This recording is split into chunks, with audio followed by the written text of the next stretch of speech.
Shalom saudara, selamat berjumpa kembali di dalam kasih Tuhan pada hari ini. Saya percaya kabar kita semua aman dalam lindungan Tuhan, disertai oleh Tuhan. Amin saudara. Saudara, hari ini kalau kita lihat background belakangnya, saya berada di luar Jakarta. Saya sedang berada tepatnya di puncak Villa Puri Indah. Lokasinya sangat dekat dari Taman Safari, agak terus naik sedikit, lalu nanti sudah akan ketemukan yang namanya Villa Puri Indah Puncak.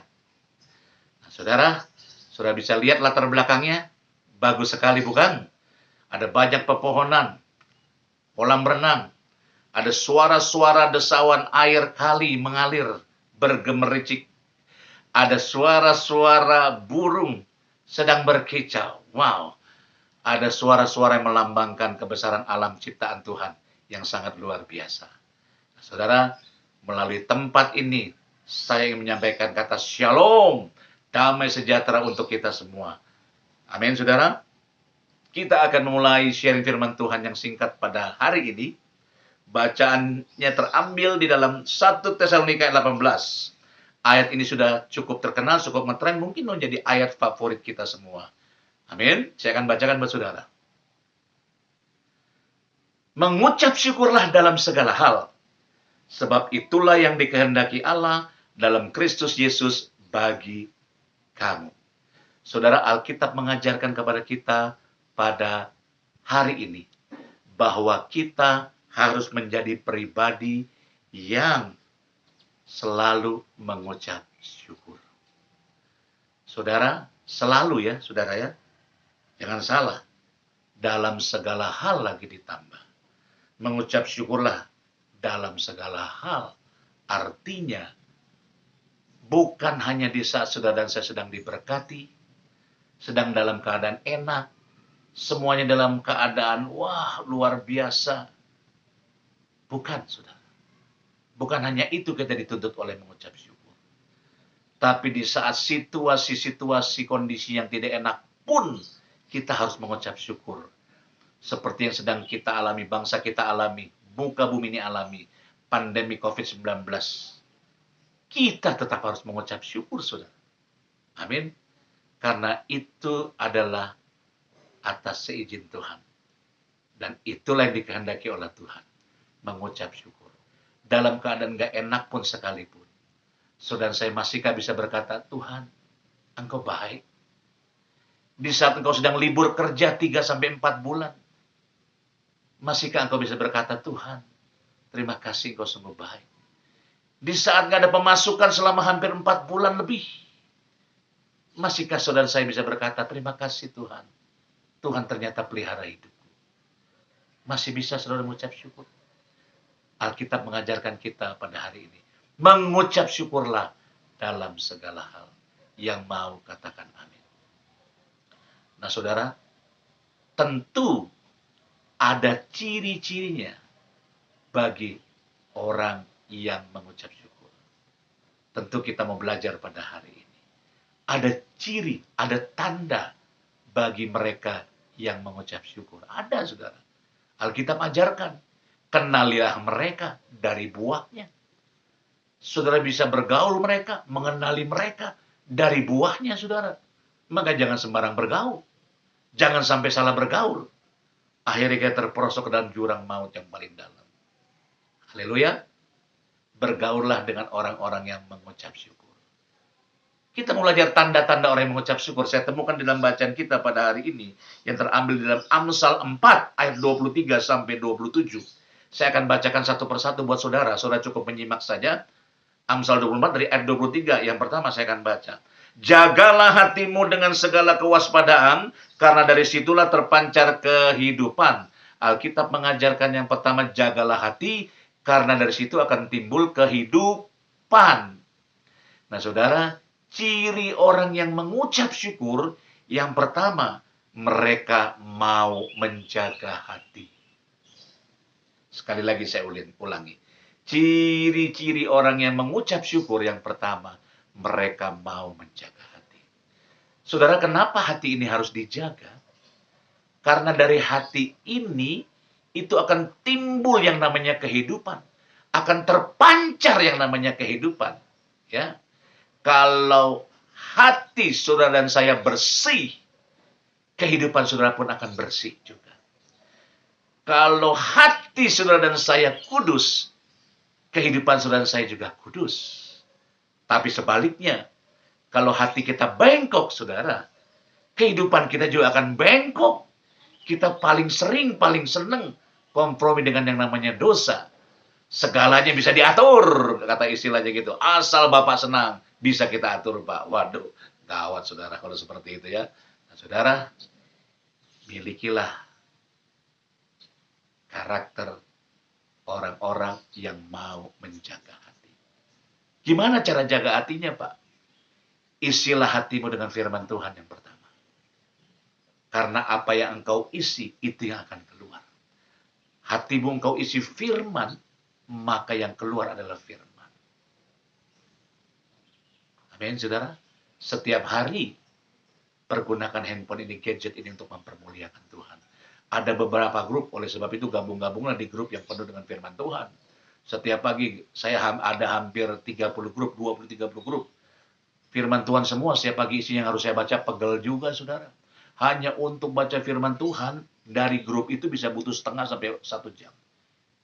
Dengan kata lain, tanpa saya sadari, saya sedang mengisi hati saya dengan yang namanya firman Tuhan. Setiap hari, setiap pagi. Itu berguna, saudara. Muliakan Tuhan dengan gadgetmu. Amin, saudara. Haleluya. Haleluya. Jagalah hati. Jagalah hati. Karena dari situ akan terpancar yang namanya kehidupan. Isi firman. Isi sesuatu yang positif. Itu yang akan keluar. Jangan salah isi, saudara. Orang yang tahu jaga hati, dari ucapannya juga ketahuan, saudara. Dari dia kalau lagi kaget, atau dia mungkin sedang kesleyok, kesanung gitu. Copot, konde. Nah, saudara mau yang mana? Haleluya. Darah Yesus kalau kesanung gitu. Dalam nama Yesus, puji Tuhan. Pilihan ada di tangan saudara. Saudara sering nonton konde, lihat main-main dengan konde akan keluar.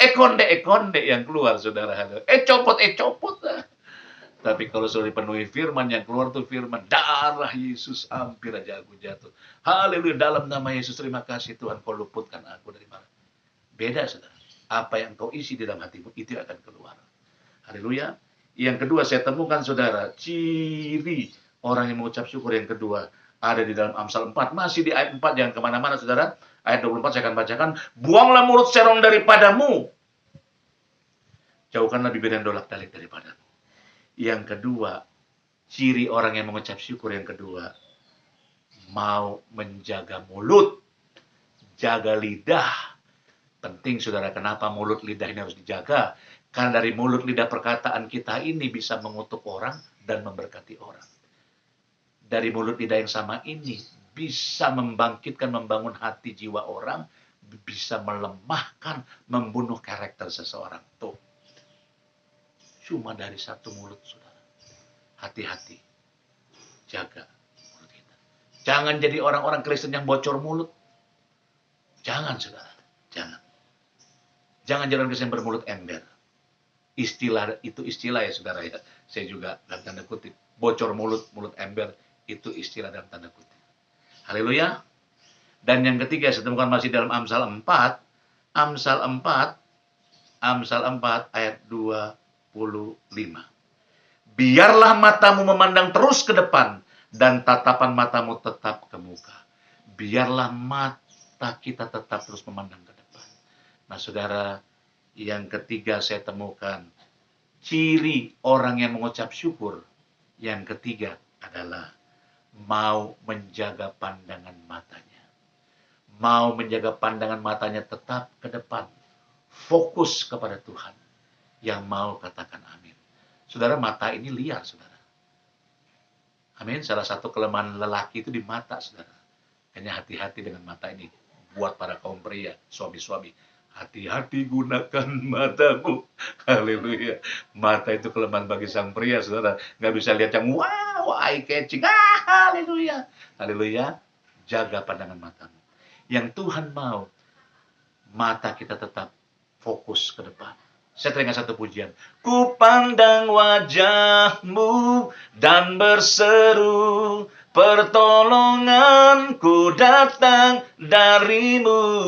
Saudara, di saat mata saudara dan saya tertuju memandang ke depan kepada Tuhan, saya percaya di sana, di situ ada pertolongan Tuhan, ada kekuatan Tuhan, ada sukacita dari Tuhan.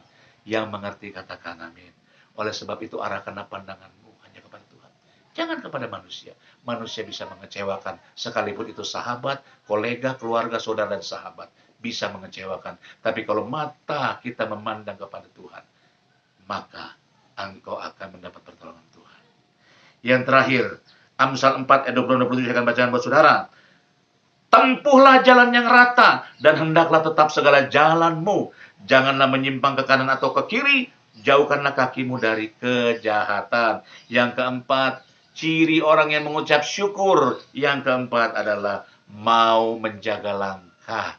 Saudara, kenapa saya katakan mau? Karena ada orang-orang sana juga, orang-orang percaya di luar sana, bukan di sini, mereka nggak mau menjaga langkah mereka. Saudara, tapi saya percaya, saudara dan saya orang-orang yang mau menjaga langkah. Yang mau katakan amin. Saudara, pergunakanlah langkah kakimu ke tempat-tempat yang positif, ke tempat-tempat yang mempermuliakan Tuhan. Saudara, saya tidak melarang saudara untuk melangkahkan kakimu ke pasar-pasar, nggak boleh belanja, nggak boleh beli ini, boleh itu. Bukan itu maksud saya, saudara. Itu sebagian daripada kehidupan yang harus kita jalani, saudara. Itu nggak usah dibahas.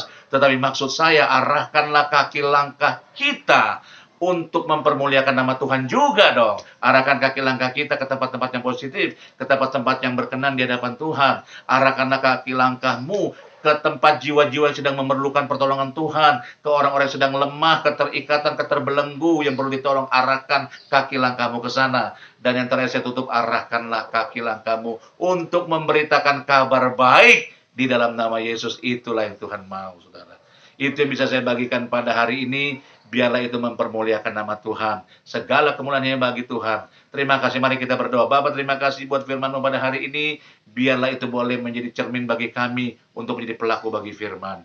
Di dalam nama Yesus kami mengucap syukur. Amin. God bless you all. Tuhan memberkati.